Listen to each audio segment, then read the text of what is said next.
बिस्मिल्लाहिर्रहमानिर्रहीम। अस्सलाम वालेकुम। मेरा नाम डॉक्टर सरदार अली ख़ान है और मैं शुगर और हार्मोन का स्पेशलिस्ट हूँ। एक रिसर्च के मुताबिक शुगर के मरीज़ों में तकरीबन 20 से 35% मरीज़ ऐसे होते हैं जिनको शुगर की वजह से लूज़ मोशन या डायरिया डेवलप होता है। ऐसे मरीज़ों की शुगर अमूमन 10 साल पुरानी होती है और इनकी शुगर ज़्यादातर अनकंट्रोल रही होती है, 250-300 से ज़्यादा रही होती है। हमारे जिस्म में हर जगह पर नर्व्स मौजूद है जो जिस्म के उस हिस्से को कंट्रोल करते हैं, उसके फंक्शन को एक तरतीब के साथ जो है वो मैनेज किया जाता है। अगर पाँव में मौजूद रगें हाई शुगर की वजह से कमज़ोर हो जाए, मुतासिर हो जाए, तो पाँव में सुइयाँ चुभना, सुन्न होना, जलन महसूस होना। बिल्कुल इसी तरह अगर आँखों की रगें कमज़ोर हो जाए तो आँखों की बीनाई वो कमज़ोर हो सकती है। इसी तरह अगर आंतों में मौजूद रगे शुगर की वजह से, हाई शुगर रहने की वजह से कमज़ोर हो जाए तो आंतों का जो प्रॉपर फंक्शन होता है वो इम्पेयर्ड हो जाता है, वो अपने प्रॉपर तरीके से काम नहीं कर पाता, जिसके नतीजे में खाना वहाँ पर ज़्यादा देर तक ठहरता है। इस नर्व डैमेज के नतीजे में आंतों में पाए जाने वाले जो हेल्पफुल बैक्टीरियाज़ होते हैं उनकी ओवरग्रोथ हो जाती है, जिसे हम बैक्टीरियल ओवरग्रोथ कहते हैं। ये नर्व डैमेज और बैक्टीरियल ओवरग्रोथ मिल के खाने को हज़म होने से रोकते हैं, जिसके नतीजे में डायबिटिक पेशेंट में डायरिया डेवलप होता है, लूज़ मोशन डेवलप होता है। डायबिटिक पेशेंट में डायबिटिक डायरिया के अलावा कुछ और वजूहात भी होती हैं जो हाई शुगर रहने की वजह से इनडायरेक्टली शुगर के मरीज़ों में डायरिया कॉज कर सकती है। इसमें सर फहरिस्त इन्फेक्शन है। खाने पीने में पाए जाने वाले जरासीम अमूमन जो आप बाहर से खाना खाते हैं, ठेले से खाना खाते हैं, तो उसमें कुछ जरासीम मौजूद होते हैं जो कि शुगर के मरीज़ों में आम लोगों के मुकाबले में ज़्यादा डायरिया कॉज करते हैं या इन्फेक्शन कॉज करते हैं।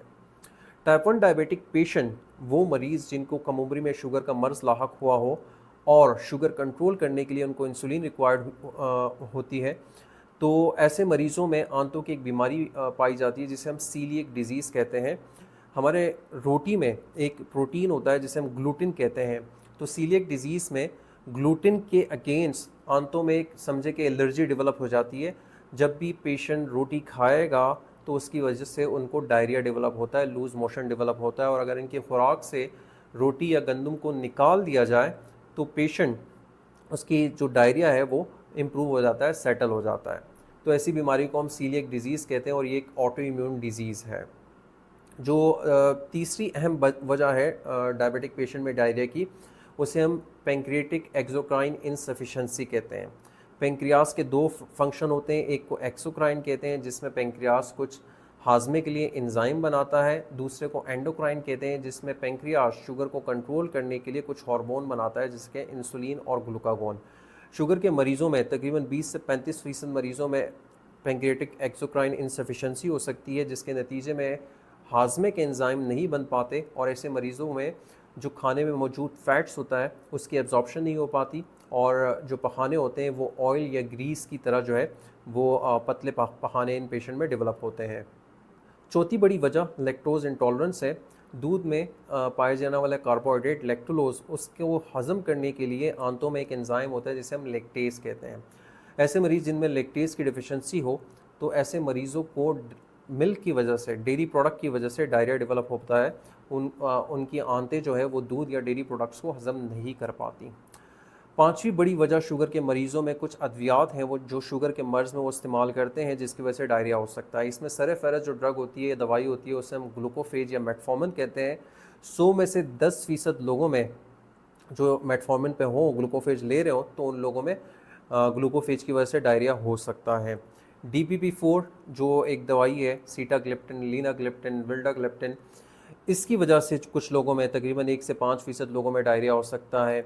लेटेस्ट एक ड्रग है जो कि वज़न कम करने के लिए या शुगर कंट्रोल करने के लिए इस्तेमाल होती है जिसे हम ओज़म्पिक के नाम से जानते हैं। इसी तरह विक्टोज़ा जो GLP-1 एगोनिस्ट ड्रग्स हैं, इसकी वजह से भी डायरिया हो सकता है।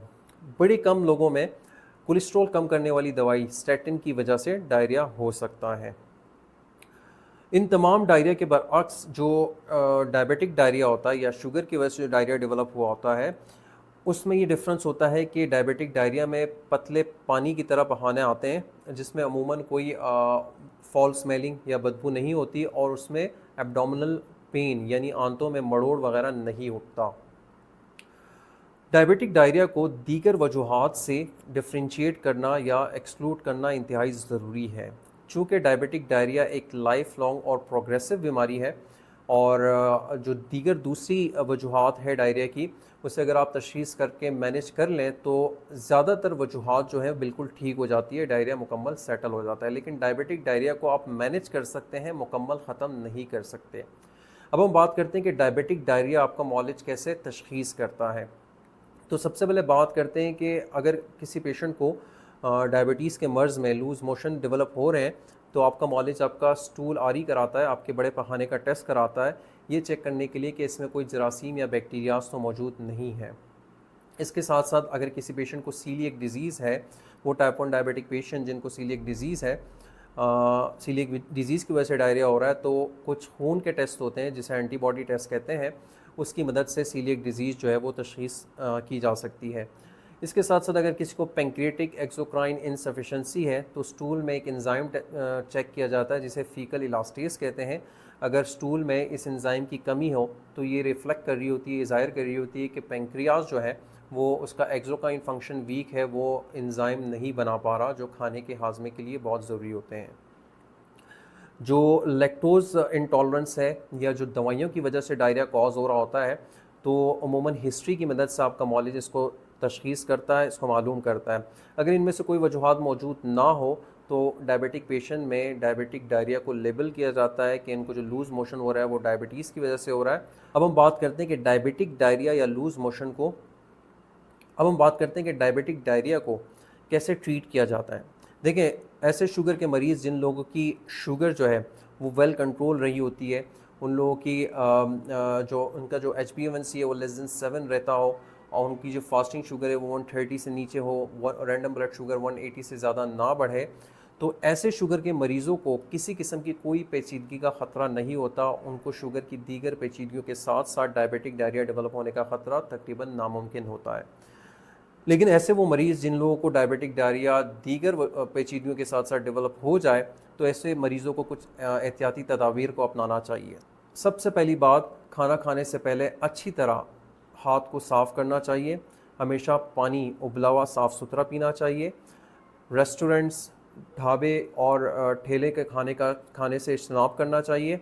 कुछ ऐसे खाने मौजूद होते हैं, ऐसी खुराक मौजूद होती है जो कि डायरिया को वर्स कर सकती है, बढ़ा सकती है, जैसे कि ग्रीन टी, कॉफ़ी और डेयरी प्रोडक्ट, दूध, फ्राइड खाने, फ्रेंच फ्राइज़ वगैरह, कार्बोनेटेड ड्रिंक्स और कुछ सब्जियां होती हैं जो कि डायरिया को वर्स करती हैं। तो ऐसे मरीज़ों को इन अशिया से, इन खुराक से परहेज़ करनी चाहिए। आपका मौलिज आपके डायरिया को कम करने के लिए कुछ एंटी डायरियल ड्रग तजवीज़ कर सकता है, जिसमें सल्फेरस, इमोडियम या लोप्रोमाइड ड्रग है। अगर आपको बैक्टीरियल ओवरग्रोथ का शक हो, शुबा हो, तो आपका मौलिज आपको एंटीबायोटिक जो है ना कोर्स प्रिस्क्राइब कर सकता है, जो बैक्टीरियल ओवरग्रोथ को कम करता है। इसके साथ साथ चूँकि डायबिटिक डायरिया की वजह से और शुगर हाई रहने की वजह से ऐसे मरीज़ों में पानी की कमी होती है, ये डिहाइड्रेटेड होते हैं, तो कोशिश करना चाहिए कि हमेशा वेल हाइड्रेटेड रहें, पानी का इस्तेमाल बहुत ज़्यादा करें। उम्मीद है इस वीडियो से आपको ये अंदाज़ा हुआ होगा, ये इल्म हुआ होगा कि डायबिटिक पेशेंट में डायरिया की क्या क्या वजूहात हो सकती हैं और किन किन एहतियाती तजावीज़ को अपना कर आप डायरिया को या शुगर की वजह से होने वाले पतले पखानों को वेल मैनेज कर सकते हैं। शुक्रिया।